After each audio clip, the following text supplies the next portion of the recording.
चुनाव में प्रतिस्पर्धा, चुनाव में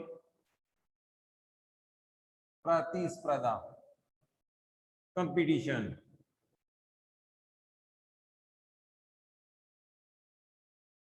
चुनाव में प्रतिस्पर्धा होनी चाहिए या नहीं। देखो आपकी किताब में ये टॉपिक ऐसे कैसे दे रखे हैं, बिंदु वाइज आप देखते जाएं। अभी अपना तीसरा चैप्टर चल रहा है, सीरियल देख लेना आप। हम पढ़ रहे हैं चुनावी प्रक्रिया, है ना। चैप्टर का नाम क्या है? चुनावी प्रक्रिया। और उसमें बिंदु क्या है? चुनाव में प्रतिस्पर्धा या कंपटीशन। देखो चुनावी प्रतिस्पर्धा जैसे शब्द से हमें पता लग रहा है, प्रतिस्पर्धा का मतलब क्या होता है? प्रतियोगिता। क्या होता है? प्रतियोगिता। ये प्रतियोगिता होनी चाहिए या नहीं, ये हम देखेंगे। होनी चाहिए या नहीं, ये इसका उद्देश्य है। आपसे पूछेगा चुनाव में स्वच्छ प्रतियोगिता क्यों आवश्यक है, या चुनाव में स्वच्छ प्रतियोगिता क्यों होनी चाहिए, स्पष्ट कीजिए। तो आप सवाल लिख लें, चुनाव व्यवस्था में स्वच्छ प्रतियोगिता का होना। हाँ हाँ अब बोलो। बोलो शीशा। सर बोलो। ठीक है, तो चुनाव में प्रतिस्पर्धा का होना क्यों जरूरी है? सवाल क्या आएगा अपने? चुनाव में प्रतिस्पर्धा का होना क्यों जरूरी है, ये हमें सवाल देखना है। अब इसका आंसर देखते हैं। देखो देखो चुनाव हर कोई लड़ना चाहता है, हर कोई या प्रत्येक व्यक्ति लड़ना चाहता है।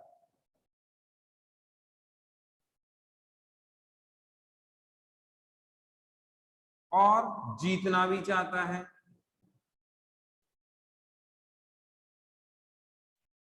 ये कैसे तय हो कि कौन चुनाव में आगे बढ़ेगा और कौन पीछे रह जाएगा? इसका निर्णय किससे हो सकता है? प्रतियोगिता से ही हो सकता है। आज आप देखें, कौन मंत्री नहीं बनना चाहता, कौन आगे नहीं बढ़ना चाहता, किसको पावर नहीं चाहिए, कौन संसद सदस्य नहीं बनना चाहता, कौन विधानसभा का सदस्य नहीं बनना चाहता, सब चाहते हैं। तो ये तय कैसे हो कि कौन आगे जाएगा, कौन जीतेगा, कौन हारेगा, कौन लड़ता रहेगा, कौन बैठ जाएगा, ये तय कैसे हो? ये प्रतियोगिता से ही होता है। और इस प्रतियोगिता का होना जरूरी है। प्रतियोगिता अगर नहीं होगी तो ये तय नहीं हो सकता, ये आगे का कार्यक्रम चलेगा ही नहीं और ये व्यवस्था आगे बढ़ेगी नहीं। फिर सेवा करना,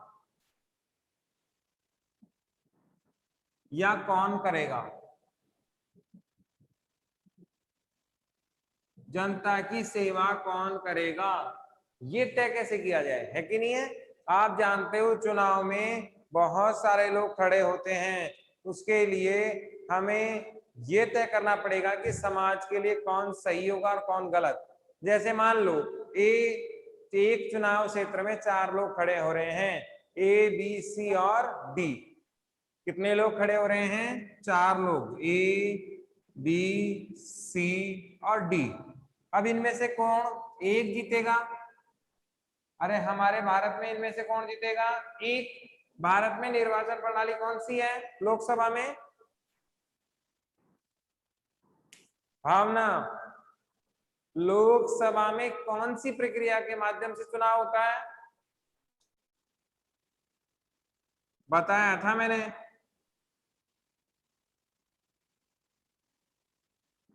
कौन सी? सर्वाधिक मत जी। सर्वबहुमत। सर्वाधिक बहुमत। याद रखना, हमने जिस दिन परिसीमन आयोग पढ़ा था ना, 543 भागों में बैठा था देश को, उस दिन ये चीजें पढ़ी थी। और कौन सी प्रणाली थी? सर्वाधिक मत जीत प्रणाली। इसे और क्या कहते हैं? Fast past the post system. First past the post system भी कहते हैं। अब आपसे पूछ ले कि लोकसभा में, है ना, भारत की लोकसभा में और भारत की विधानसभाओं में, राज्य विधानसभाओं में कौन सी प्रणाली से चुनाव होता है?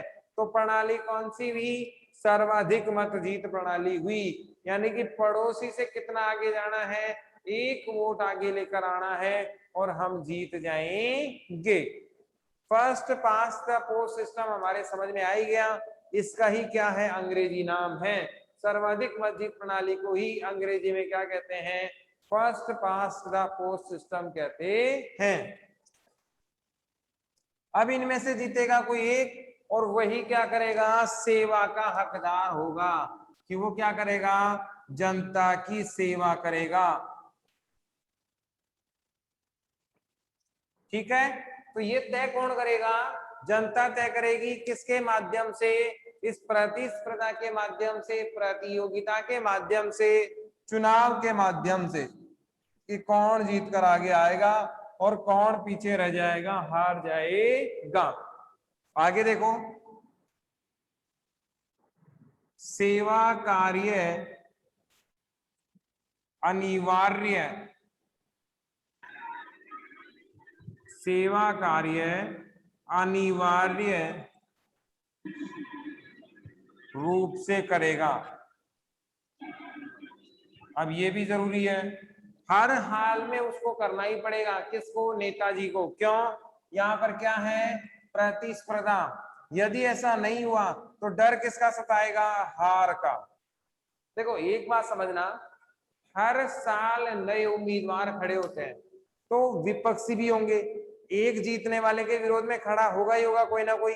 तो अगर उसने काम नहीं किया 5 साल, तो उसको डर सताएगा कि जो मैंने वादे किए थे, क्या किए थे? वादे किए थे। किससे? जनता से। देखना आपकी किताब में कार्टून बना होगा, है ना, उसमें एक बॉक्स होगा और उसमें वो लटका के, कोटड़ी सी लटका के जा रहा है, उसमें लिखा हुआ है प्रॉमिस, कि जो जनता के वादे किए थे वो पूरे अगर मैंने नहीं किए तो मुझे हार का सामना करना पड़ेगा। ये डर उसमें क्यों रहता है? क्योंकि है क्या? प्रतिस्पर्धा है। क्या है? प्रतिस्पर्धा है, कंपटीशन है। इसीलिए नेता को मजबूरी में क्या करना पड़ता है? काम करना पड़ता है। यदि वो कार्य नहीं करेंगे तो समाज में उनकी वैल्यू गिरेगी, समाज में उनको मत का प्रतिशत गिरेगा, और जो उन्हें वोट मिलने चाहिए थे उसमें क्या आ जाएगी? कमी आ जाएगी। इसीलिए चुनाव में परसेंटेज मेंटेन होता रहे, चुनाव में लगातार उनकी दमदारी बनी रहे, दादागिरी बनी रहे, वर्चस्व बना रहे, एक प्रकार से वैल्यू बनी रहे, तो उसके लिए क्या जरूरी है? प्रतिस्पर्धा का होना जरूरी है। इतनी बातें समझ में आई? सवाल क्या था? चुनाव में प्रतिस्पर्धा या प्रतियोगिता का होना क्यों जरूरी है, होना चाहिए या नहीं? तो हम क्या कह रहे हैं? 100% होना चाहिए। इसके बिना चुनाव किसी काम का नहीं है। कैसे? चुनाव हर कोई, प्रत्येक व्यक्ति लड़ना चाहता है और जीतना चाहता है, ये हम भी जानते हैं। हारने के लिए कोई चुनाव लड़ता ही नहीं है। सब किसके लिए लड़ते हैं? चुनाव जीतने के लिए लड़ते हैं। और उनका उद्देश्य क्या होता है? सेवा करना। किसकी? जनता की। तो ये कैसे तय हो कि जनता के आने वाले 5 वर्ष सेवा कौन करेगा? ये तय होता है किससे? चुनाव की प्रतियोगिता से। जब चुनाव होगा तो जीतेगा कौन, हारेगा कौन? हारने वाला बाहर चला जाएगा, जीतने वाला 5 वर्ष क्या करेगा? सेवा करेगा। किसकी? जनता की। और ये तय किसके होता है? चुनाव के माध्यम से होता है। फिर सेवा कार्य अनिवार्य रूप से कौन करेगा? जो वादे पूरे हैं वो कौन करेगा? जनता के विधायक साहब करेंगे, सांसद साहब करेंगे। और ये वादे पूरे करने का जो डर है, भय है, प्रेशर है, वो कहां से आता है? प्रतिस्पर्धा से आता है, कि यदि मैंने वादे नहीं किए पूरे, तो मेरा जो विरोधी है वो इन वादों को पूरा करने का नाम लेकर चुनाव लड़ेगा और अगली बार वो जीत कर आ जाएगा। फिर अगला जो दबाव होता है वो होता है टिकट का। किसका होता है? टिकट का। इसे मनोनयन भी कहते हैं।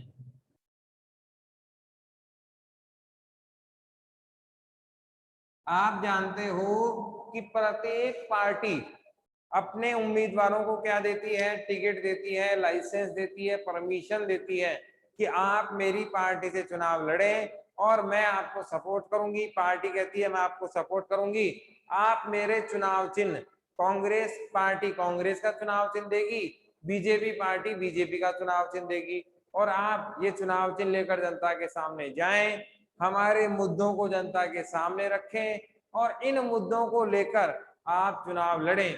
तो पार्टी क्या देती है, टिकट। अगर कोई व्यक्ति हार जाता है या कार्य नहीं करता है और प्रतिस्पर्धा नहीं निभाता है, तो ऐसी स्थिति में उसको टिकट जाने का क्या रहता है, डर रहता है कि अगली बार यदि प्रतिस्पर्धा में मैं खरा नहीं उतरता हूं तो अगली बार मुझे क्या नहीं मिलेगा, टिकट नहीं मिलेगा, और मैं इस कंपटीशन के दौर से क्या हो जाऊंगा, बाहर हो जाऊंगा और मैं लगातार पिछड़ता ही चला जाऊंगा, मेरा कैरियर खत्म हो जाएगा। तो चुनाव की प्रतिस्पर्धा बनी रहे, इसीलिए चुनाव में प्रतिस्पर्धा इसीलिए होती है ताकि टिकट की वैल्यू बनी रहे, आम जनता का फायदा होता रहे और उस टिकट के लिए वो व्यक्ति लगातार कार्य करता रहता है।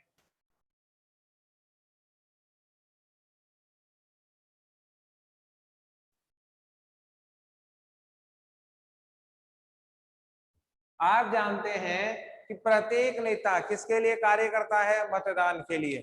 आपने देखा होगा मोदी सरकार की पहली योजना थी स्वच्छ भारत योजना। स्वच्छ भारत योजना बड़ी योजना थी। आपने सुबह सुबह सुना भी होगा, स्वच्छ भारत का उजियारा ना, वो गाना भी याद हो गया, रोज वो सफाई का कचरा लेने वाले लोग आते हैं ना। 2 अक्टूबर 2014 को ये योजना चली, ठीक है।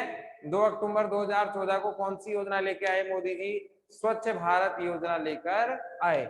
आपने देखा होगा बहुत सारे नेता फोटो खिंचवा रहे हैं, झाड़ू लगवा रहे हैं और बहुत सारे वीडियो वायरल हो रहे हैं, मोदी जी ने भी झाड़ू लगाई। क्या है, मतदाता को रिझाने का काम है, ज्यादा से ज्यादा मतदान प्राप्त करने का काम है। क्यों, ताकि प्रतिस्पर्धा में सीधे बचे रहें और जब मतदान की वैल्यू आए, जब मतदान का समय आए तो उसको पूरा केस कर सके, पूरी वैल्यू निभा सकें, उस प्रतियोगिता में खरे उतर सकें और जिस मतदान के लिए काम किया था वो मतदान हमें ज्यादा से ज्यादा मिल सके, इसीलिए प्रतिस्पर्धा होती है।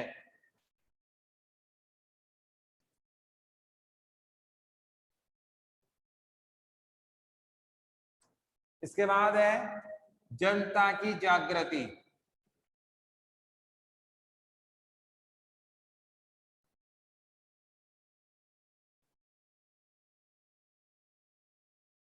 देखो यहाँ एक बात और समझनी है कि चुनाव में प्रतियोगिता होने से जनता का फायदा होता है, जनता में जागृति आती है, नॉलेज आती है। कैसे, एक एग्जांपल आप देखो, हम चलते हैं रिलायंस और एक चलते हैं फुटकर व्यापारी। फुटकर व्यापारी तो कौन सा है, जो अपने मोहल्ले की दुकान में है ना, जिससे अपन चीनी चाय है ना, छोटे मोटे टॉफी वगैरह चॉकलेट वगैरह लाते हैं और गली के नुक्कड़ पे ही वो दुकान होती है। छोटे व्यापारी या फुटकर व्यापारी कहलाते हैं, हमारी कॉलोनी में ये व्यापारी होते हैं। रिलायंस कौन सा है, जिसके बड़े बड़े शोरूम हैं, अपने केडिया पैलेस में 9 नंबर है वो सब। ये फुटकर व्यापारी क्या करते हैं, निश्चित भाव तय रखते हैं। क्या रखते हैं, निश्चित भाव रखते हैं, और ये भाव किसके आधार पर होते हैं, बाजार के आधार पर।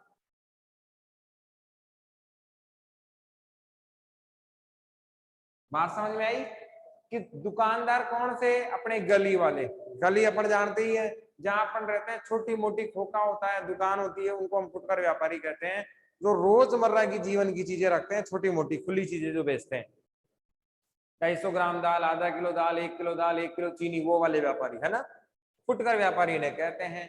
इनका जो भाव तय करने का तरीका होता है कि बाजार में आज क्या चल रहा है, उससे 1-2 रुपए का मार्जिन ये रखते हैं अपना लालच कमा के, लाभ कमा के, और आम आदमी को ये क्या कर देते हैं, वस्तु बेच देते हैं।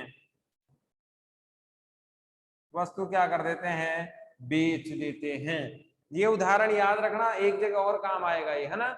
अब देखो दूसरी साइड देखो, है ना, ये क्या भाव चीनी बेच रहा है, 40 रुपए किलो। चीनी का उदाहरण लेते हैं ना, क्योंकि सबसे ज्यादा तो अपन यही खाते हैं। 40 रुपए किलो चीनी ये लोग बेच रहे हैं। कौन से, फुटकर व्यापारी। और ये भाव आया कहां से, बाजार से आया। बाजार में ये 38 रुपए आया होगा। 1 रुपए की इसका जो खर्चा पानी है वो निकल गया, और 1 रुपए का इसने लाभ कमा लिया। तो 40 रुपए में इसने बेच दिया अपना प्रॉफिट लेके। रिलायंस क्या करेगा, इस चीनी को, 40 रुपए की है चीनी तो, है ना, लेकिन ये क्या करेगा, सीधे कंपनी से खरीदेगा। तो इसे कितने रुपए में मिलेगी, 36 रुपए में मिलेगी। कितने रुपए में मिलेगी, 36 रुपए में। तो 4 रुपए का फायदा तो इसे यहां हो गया। प्लस ये इसको बर्बाद करने के लिए क्या करेगा, 4 रुपए सस्ती और बेचेगा। तो कुल मिला के ये चीनी बिकेगी 32 रुपए किलो।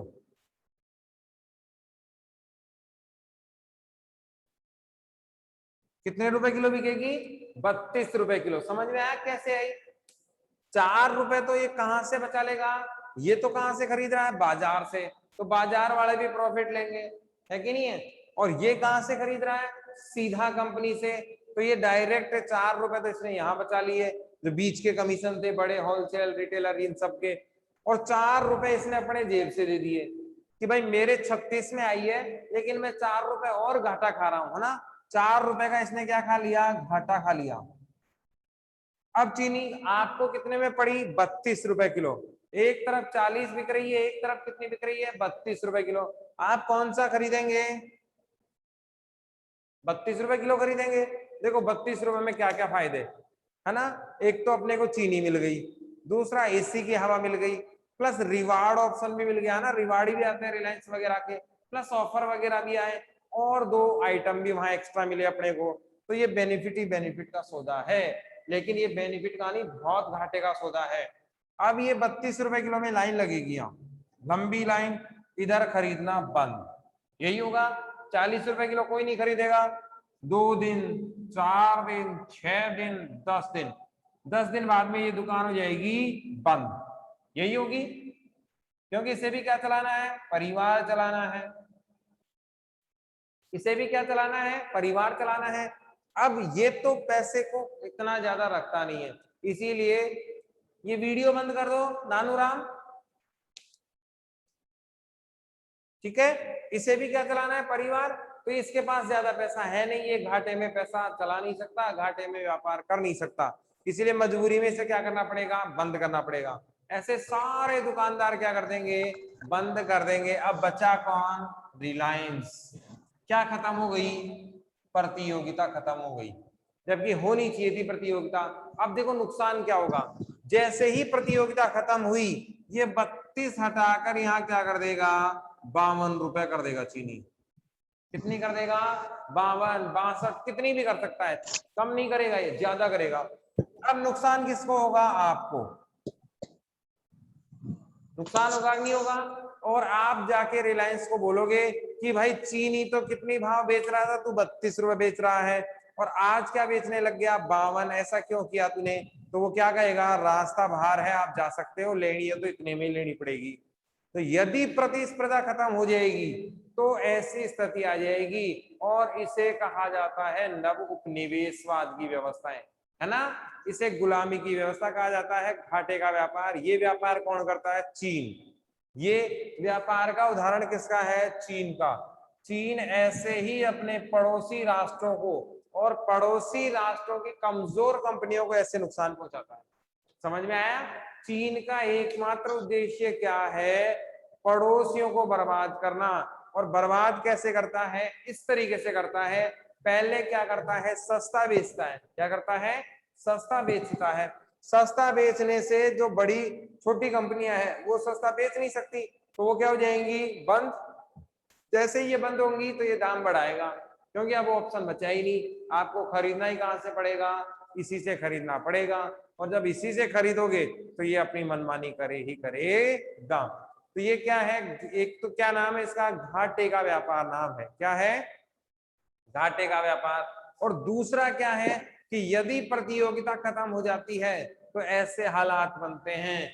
अब इसका उदाहरण देखते हैं हम चुनाव में। तो चुनाव में क्या देखते हैं? तानाशाही। क्या आ जाएगी?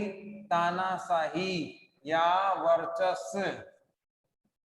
क्या आ जाएगा? इसको अंग्रेजी में कहते हैं हेगेमनी। क्या कहते हैं? हेगेमनी। तो थोड़ा सा आपको ध्यान रखना है कि जनता के सामने प्रतिस्पर्धा होना बहुत जरूरी है। यदि चुनाव में प्रतिस्पर्धा नहीं हुई तो जनता को बड़ा भारी नुकसान होने वाला है, लोकतंत्र को नुकसान होने वाला है, और जो नेताजी हैं वो खुलकर क्या करेंगे? कार्य करेंगे, जनता के प्रति जिम्मेवार नहीं होंगे। इसीलिए 100% चुनावी प्रतिस्पर्धा क्या है? सही है। बताओ भाई, क्या समझ में नहीं आया? सिद्धू, अनिल, क्या समझ में नहीं आया? निकिता, कुछ पूछना है क्या? No sir. क्लियर है ये? Yes sir. अगला सवाल लिखो, दल और दबाव समूह में अंतर। दल और दबाव समूह में अंतर। सर दल और दबाव समूह में लिख रहा हूं, देख लो आप। दल, दबाव समूह।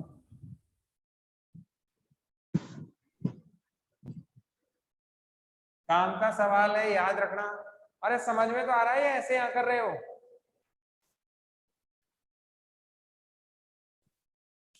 भावना, निकिता, समझ में आ रहा है या यूं यहाँ कर देते हो? सर आ रहा है समझ में। ठीक है ना? अब देखना, दल को क्या कहते हैं? पार्टी। दल को क्या कहते हैं? पार्टी। दबाव समूह को क्या कहते हैं? प्रेशराइज्ड ग्रुप, है ना? हिंदी में पढ़ते हैं अपन, तो ये हिंदी में ही पढ़ेंगे। दल का चुनाव चिन्ह होता है,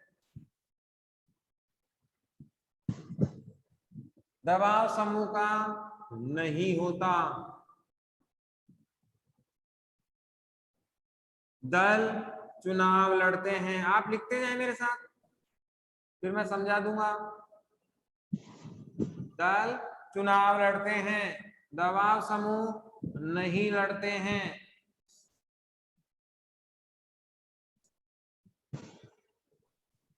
निश्चित रूपरेखा इधर नहीं होती है। जनता के सामने निश्चित समय पर जाना,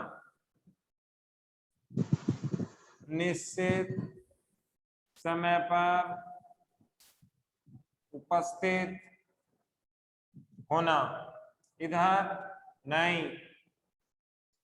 दिख रहा है? निश्चित नेतृत्व का होना,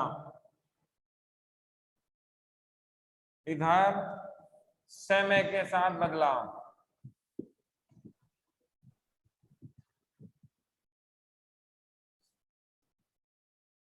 निश्चित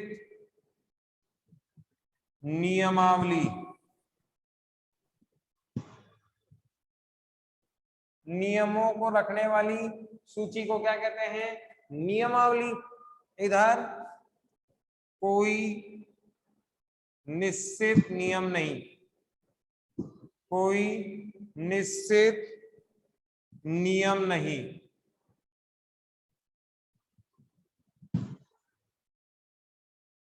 ठीक है, आगे देखो, जनता को जागृत बनाना,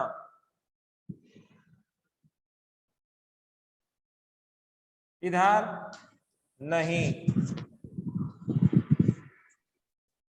ये स्थायी नजर आ रहा है ना? ये स्थायी होते हैं, स्थायी होते हैं, उद्देश्य पूर्ण होने तक होते हैं, उद्देश्य पूर्ण होने तक बने रहते हैं। ये माइक कौन है? अनिल, माइक बंद करो, आवाज आ रही है। और क्या बचा इसमें?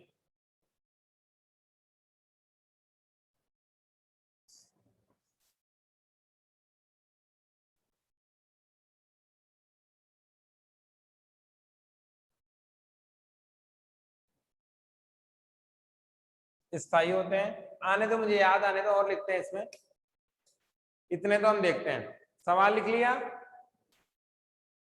सवाल क्या है? दल और दबाव समूह में अंतर स्पष्ट कीजिए। ठीक है, कोई 4 अंतर वो आपसे पूछता है। आपके बोर्ड में भी ये सवाल आएगा और यहाँ भी ये सवाल है, तो आपको ये ध्यान में रखना है। अगली साल बोर्ड में भी अपने ये सवाल आएगा। एक एक चीज बहुत ध्यान से देखते हैं। बताओ, बीजेपी का चुनाव चिन्ह क्या है? कमल। कमल। और कांग्रेस का? पंजा। कटा हुआ हाथ, है ना? किसी दबाव समूह का चुनाव चिन्ह बता सकते हो? नहीं। जैसे चुनाव चिन्ह कौन सा है? जैसे स्कूल ने फीस बढ़ा दी, बहुत ज्यादा फीस बढ़ा दी, 10 लाख रुपए एक साल की कर दी, तो जो लोग आंदोलन करेंगे वे क्या कहलाएंगे? दबाव समूह। तो क्या इनका कोई झंडा आएगा क्या अलग से कि भाई फीस माफ कराने वालों का झंडा ये है? बिल्कुल नहीं। तो इनका क्या, दबाव समूह का कोई चुनाव चिन्ह नहीं होता है। जैसे एक एग्जाम्पल की बात करें, है ना, हरमाड़ा घाटी अपने नजदीकी है। हरमाड़ा गांव में पानी नहीं आ रहा। क्या नहीं आ रहा? पानी नहीं आ रहा। और कॉलोनियां है टोटल 10। एग्जाम्पल समझना आप। पानी कहाँ नहीं आ रहा? हरमाड़ा नहीं आ रहा, है ना? और हरमाड़ा घाटी में 10 कॉलोनी है। कितनी कॉलोनी? 10 कॉलोनी है। इसमें से 2 में ही पानी नहीं आ रहा, बाकी 8 में आ रहा है। कितनी कॉलोनी में आ रहा है? 8 में। और कितने में नहीं आ रहा? 2 में नहीं आ रहा। अब आप मुझे बताएं, आंदोलन कितनी कॉलोनियां करेंगी?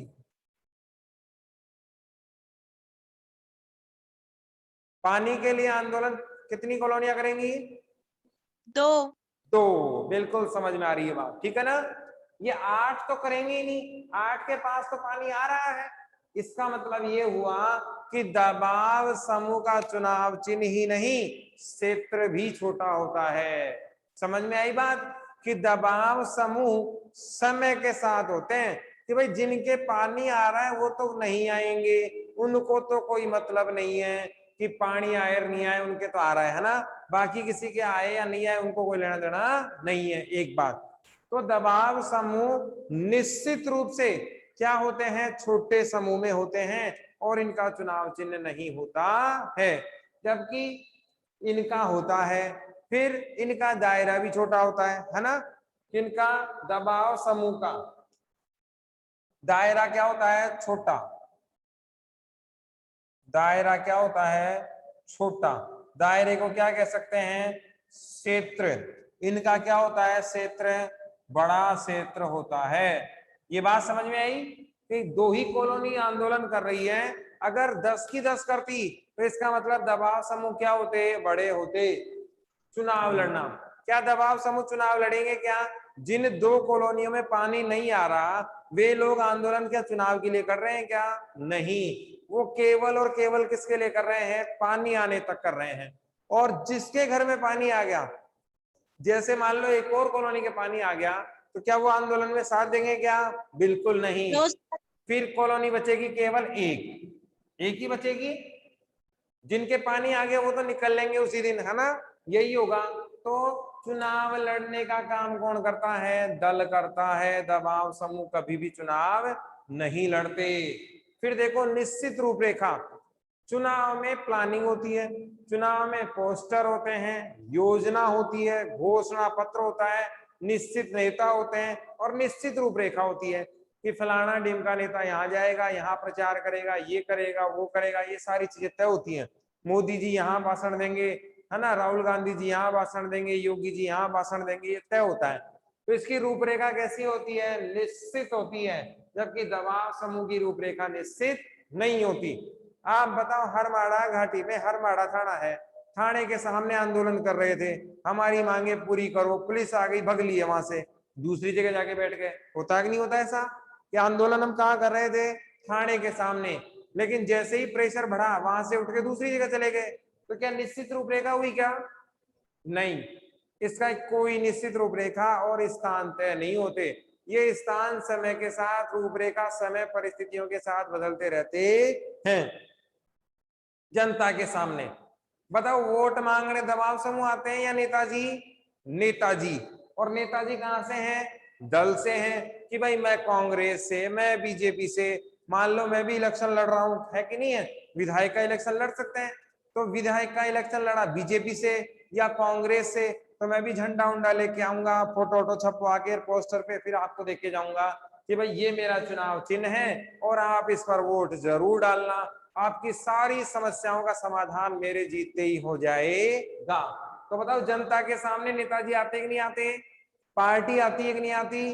क्या आंदोलन करने वाले जनता के सामने जाते हैं क्या? नहीं, वो तो किसके सामने जाएंगे? अधिकारियों के सामने जाएंगे और नेताओं के पास जाएंगे, जनता के सामने कभी नहीं आते। जनता के सामने केवल और केवल कौन आता है? दल आता है। समझ में आ रहा है क्या बेटा? Yes sir. आगे तो बढ़ो, देखो निश्चित उपस्थिति होना। देखो 5 बरस, चुनाव कितने बरस के होते हैं? 5 बरस। अपवाद स्वरूप बीच में भी जा सकते हैं, लेकिन 5 बरस तो होते ही होते हैं, समझ रहे हो ना? तो निश्चित 5 बरस के बाद वापस कौन आएंगे? आपके पास दल आएगा कि भाई हमें दोबारा जिताओ, इतने काम तो हमने कर दिए, बाकी के और कर देंगे आपके। क्या दबाव समूह आते हैं क्या? नहीं, दबाव समूह तो पानी आने तक ही रहेंगे, पानी आया नहीं और गायब, है कि नहीं है? इनको फिर किसी से कोई मतलब नहीं है। जबकि ये निश्चित समय पर क्या होते हैं? उपस्थित होते हैं। निश्चित नेतृत्व, कांग्रेस के सबसे बड़े नेता कौन? राहुल गांधी। बीजेपी के कौन? अपने मोदी जी।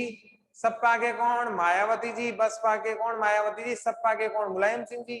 तो इनका नेतृत्व कैसा होता है? निश्चित होता है। जबकि दबाव समूह का नेतृत्व निश्चित नहीं होता। आज नेता कोई और था तो कल कोई और सरपंच बन गया, है कि नहीं है? कोई कह रहा है इधर चलते हैं, कोई कह रहा है इधर चलते हैं, कोई अता पता ही नहीं होता। निश्चित नियमावली, बताओ, दल की नियमावली होती है, नियम कानून होते हैं, पोस्टर होते हैं, सभा होती है, मीटिंग होती है, टिकट मिलता है, कार्यालय होता है, उसके नियम होते हैं, कार्यकारिणी होती है, ये सारी चीज। ये नानू राम, वीडियो बंद कर दे बेटा।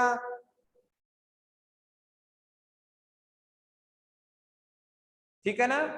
तो इसकी क्या होती है? निश्चित नियमावली होती है। और ये नियम कैसे चलते हैं? निश्चित समय पर चलते हैं। जबकि इधर तो कोई नियम है ही नहीं, कभी भी जा सकते हैं, ना कोई टाइम है, ना कोई स्थान है, कहीं भी आंदोलन हो सकता है, कहीं कुछ भी हो सकता है।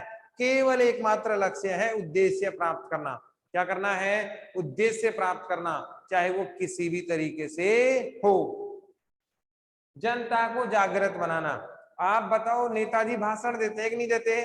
भाषण देते हैं तो कश्मीर का मुद्दा बताएंगे आपको, पाकिस्तान के बारे में बताएंगे, तो आपका क्या बढ़ेगा? ज्ञान बढ़ेगा, है कि नहीं बढ़ेगा? ज्ञान बढ़ेगा, आप में जागृति आएगी। जबकि ये किसी प्रकार का ज्ञान नहीं बढ़ाते हैं। दल कैसे होते हैं? स्थायी होते हैं, लंबे समय तक स्थायी होते हैं, और आप इसको देखते रहते हैं। कांग्रेस आपके जन्म से पहले से है और आज भी और रहे बीगी। बीजेपी आपके जन्म से पहले से और रहे बीगी। तो ये कैसे होते हैं? स्थायी। ये रहेंगे क्या? भाई पानी आ गया, समस्या खत्म तो खत्म। इसका क्षेत्र कैसा होता है? बड़ा, पूरे देश भी हो सकता है। इसका तो हरमाड़ा घाटी था, क्योंकि प्रॉब्लम ही कहाँ की देखी थी हमने? हरमाड़ा घाटी की देखी थी, इसीलिए यहीं का क्षेत्र रहेगा। बताओ भाई, क्या समझ में नहीं आया? क्लियर है? Yes sir. कोई पूछना हो, कोई अटक रहा हो? No Yes, sir. सर। देखो, नो आप सर। वीडियो ऑन करते हो ना, तो सवाल पूछते समय कर सकते हो, बाकी माइक और वीडियो आप बंद रखा करो, है ना, ताकि क्लास अगली क्लास के लिए आपके पास नेट बचा रहे। आप वीडियो रन करेंगे तो आपके पास नेट की क्या हो जाएगी, कमी हो जाएगी, और आप 3-4 क्लासें नहीं ले पाओगे। यहां से कोई सवाल पूछना हो तो बताओ, टाइम कंप्लीट हो गया अपना। नो सर, इसको कोई सवाल नहीं। नोट कर लिया आपने? Yes sir. कल अपन इसी को सुनेंगे, एक एक चीज को, कि अंतर क्या क्या है, और दबाव समूह और दल में मोस्टली अंतर क्या होता है, ये सारे आप आज को आपको याद करने हैं। कल हम पढ़ेंगे मतदान, किस प्रकार से